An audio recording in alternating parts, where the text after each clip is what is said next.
Hi everyone, welcome to episode 1 of the Headrush Marshall amps. Today I want to cover the 50 and 100 watt Plexi amps, the stock ones, not the EL84 or the Variac mod that's available to us in the Headrush. It probably makes more sense to do this series and start with the JTM 45 and kind of work my way up through the eras, but the reason I'm doing the Plexi first is the Plexi is kind of home-based Marshall tone for me. When I think Marshall, I think Plexi as the very first thing that comes to my mind. And I kind of judge all other Marshall tones based around the sound of a Plexi. I take any other kind of model of Marshall, and the first thing I kind of go to, it's got more or less or of this certain thing than a Plexi does, or along those lines. So I'm trying to keep this whole series, all these videos, under 15 minutes, hopefully by means of less chit chat and more playing. So let's jump right in. All right, like I said, I would like to keep these all under about 15 minutes or so. So we'll jump right into some sounds, and just a quick rundown of the rig. We have the stock 100 watt Plexi at all of the stock settings that the Headrush ships with. I always use a little bit of small plate reverb for some space and feeling. 10% mix, really low, it's super subtle. The impulse response is again provided by Leon Todd. We're going to hear his LT Brit 412 first, which is the Marshall 412 with vintage 30s in it. I'm not sure what the mic was, but it's a great sounding impulse response. And for the other one, we're going to be using his LT-TV Mix 2, which I believe is either a 20 or 25 watt Greenback. And they do sound vastly different from each other. They both have the same high and low cuts, 10K and 80 hertz on that. The Parametric EQ, I'm going to show you these settings. This is part of a Jason Sadite style template that I use in all my rigs on the Headrush. I'm explaining this in case you haven't seen my video on that. It is my very first video, so go check it out. But in case you don't want to, here's those settings for you. And the side comp.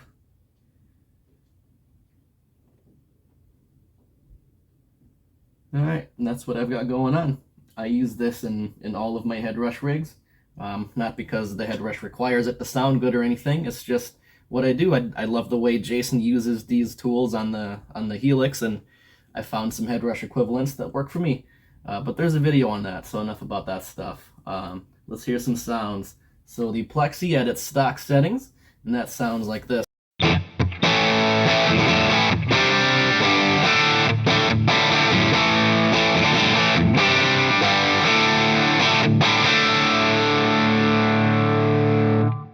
It's a sound. It's not my favorite. There's a lot of woof, a lot of bass buildup in that, and that's really not my kind of Plexi thing. So the first thing I always do is I will turn the bass down. Some people turn it all the way off, but I like a little bit in there, so 15, and then the mids and treble go straight to 100. We'll bring the presence up about halfway. A little bit more of the high volume and a good chunk less of the normal volume. This would be kind of like a low to mid gain setting on a 100 watt Plexi that I would use. The normal volume is kind of girth, and the high volume is like bite and attack. So let's hear that difference right now.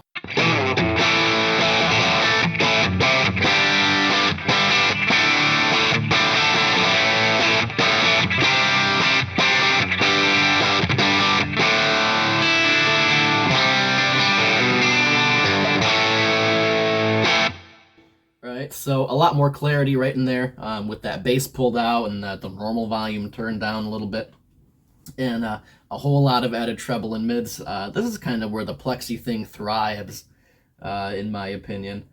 So I guess let's hear that real quick. That was with the vintage 30s. Let's hear that real quick with the Greenback impulse response, and that sounds like this.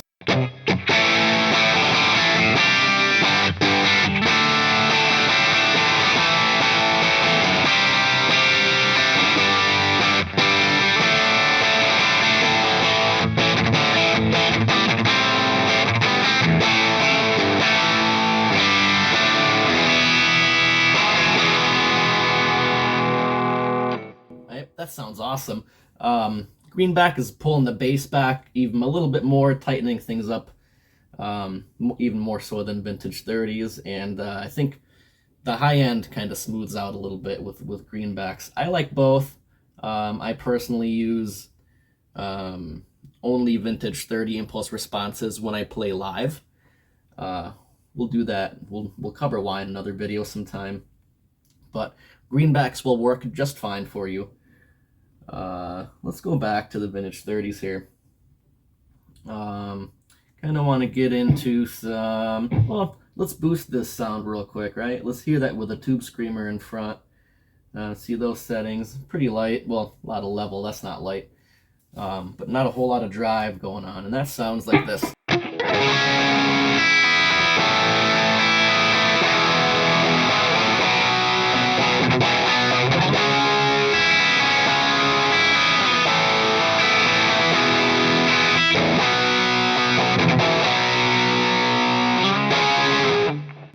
Right? I mean, that sounds great. If I had this combo of pedals and amp in real life, I probably wouldn't need anything else. That's perfectly fine for me. I don't really know with tube screamers like this around. I guess before the tube screamer was invented, you didn't have it. But once things like the tube screamer came out, I guess I didn't see the purpose in modding amps for more gain. This boosted thing is kind of where I live. Let's just hear a little bit more on that. Actually, yeah, let's hear a little more on that.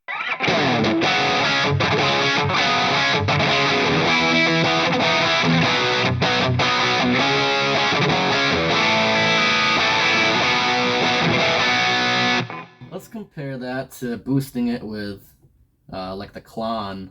So the drive at 0, tone and level at 100.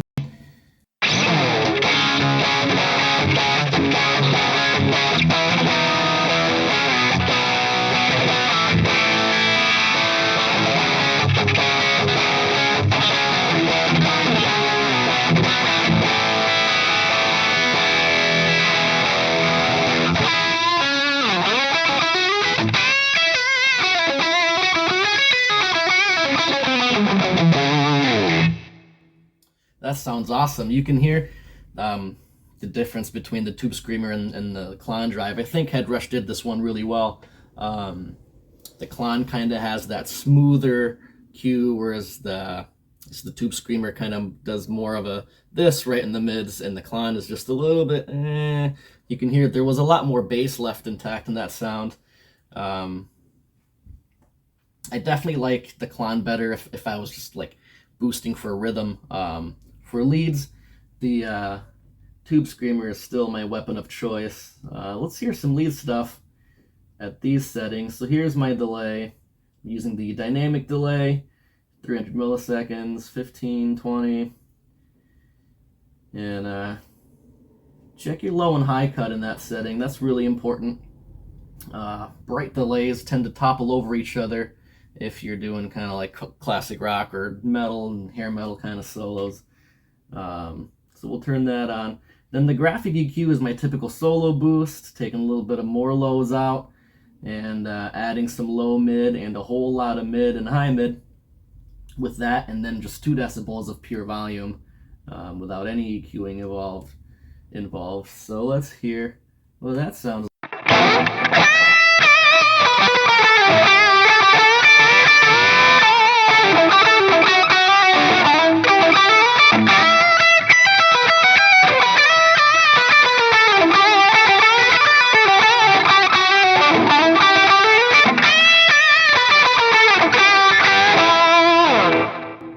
Right? If you can't make music with that, then I don't know. I might not be able to help you.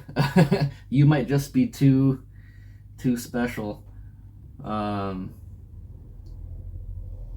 I mean that in the sense that you need a real $3,000 Klon or an original Tube Screamer and all these other fancy things, but you really don't. Maybe I'll do a video on all my thoughts on that someday. But let's go on to some higher gain settings for this. So I take the normal volume down even more, right about down to 15, and then I crank the high volume, add even a little more presence, right about 80 or so is good. Yeah, we're gonna back the treble off just a tiny bit, even the mids. When you increase volume, you're naturally going to get more of those frequencies anyway. So it's okay to dial them back a little bit when you run an amp hotter. So let's hear what that sounds like.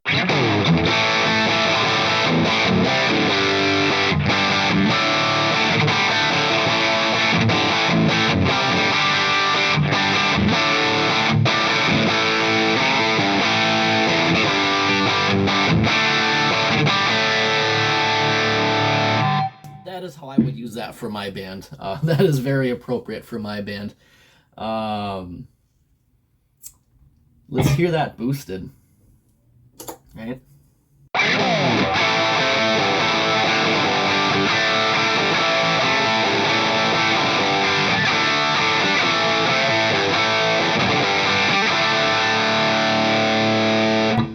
There isn't really anywhere left for that distortion to go. It kind of is brick walling. It is what it is. But the Tube Screamer still is tightening up the sound. Given it's more about feeling at that point, not so much about adding distortion. Let's hear the Klon as kind of a rhythm boost here.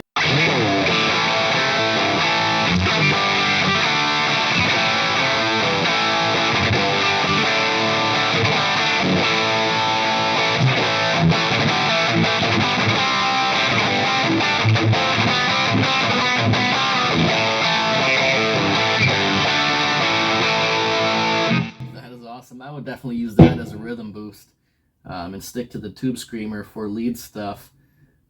Speaking of which, let's hear some lead stuff here.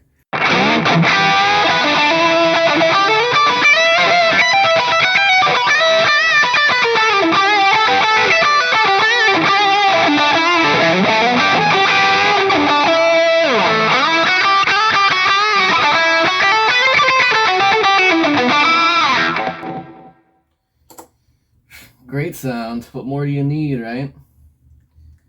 All right, let's hear that with greenbacks just real quick at those settings. I won't do the lead sound again just to save some time.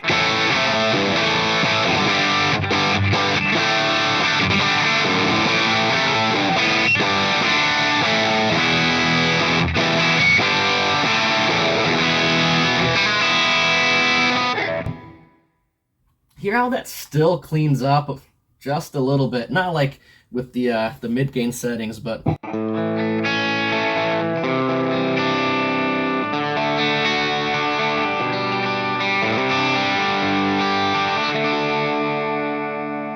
you can tell it wants to come out.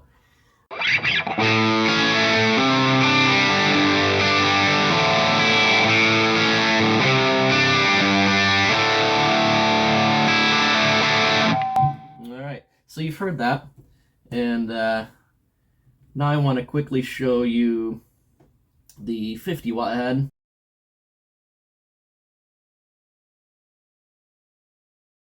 All right, we had a little camera mishap there because of, well, whatever, because we had a camera mishap, okay? But I was showing you what the Klon does to the bass response of this amp. Just listen to that.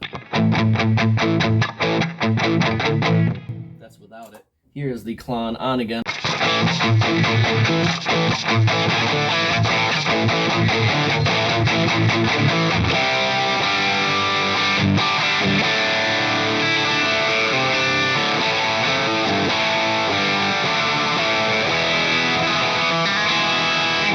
That is awesome.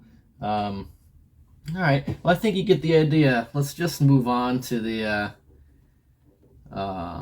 guess the maxed out version of this amp real quick. Again, I didn't mean to put that there. So 15%, 100 on the high volume. We'll bring the presence right back up to about 80 or so. Same as how we did on the 100 watt amp. I am going to bring the treble and mid back just a little bit on this sound. I think I explained why earlier. So here's what that sounds like.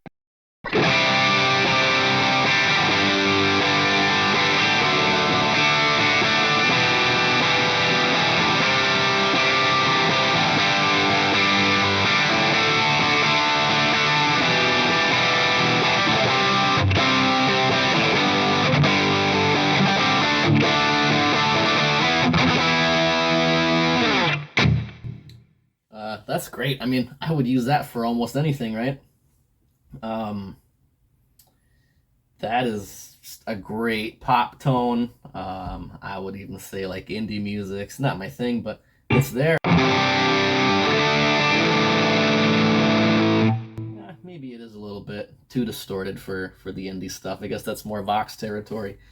But yeah, I would totally use this for anything. Let's clean that up a little bit with the volume.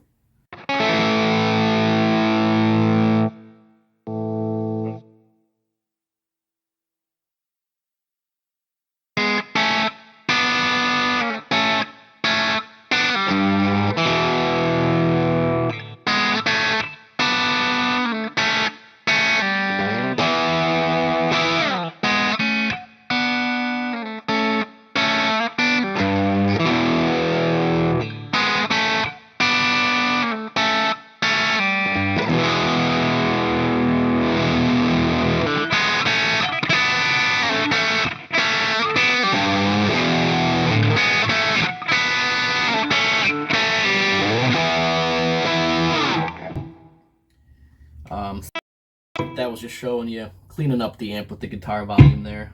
Let's quickly do some lead tones, and we'll turn all of our lead stuff on.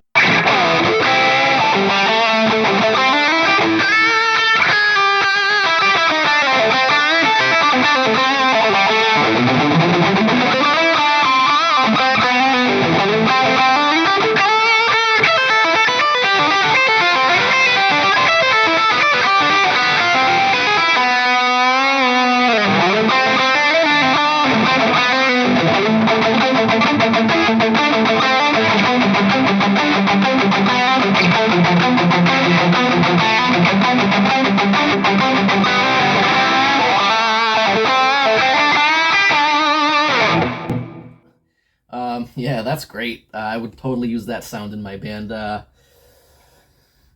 mean, what much more can I say? That is kind of my demonstration of the Headrush's Plexi models. I think they sound freaking fantastic.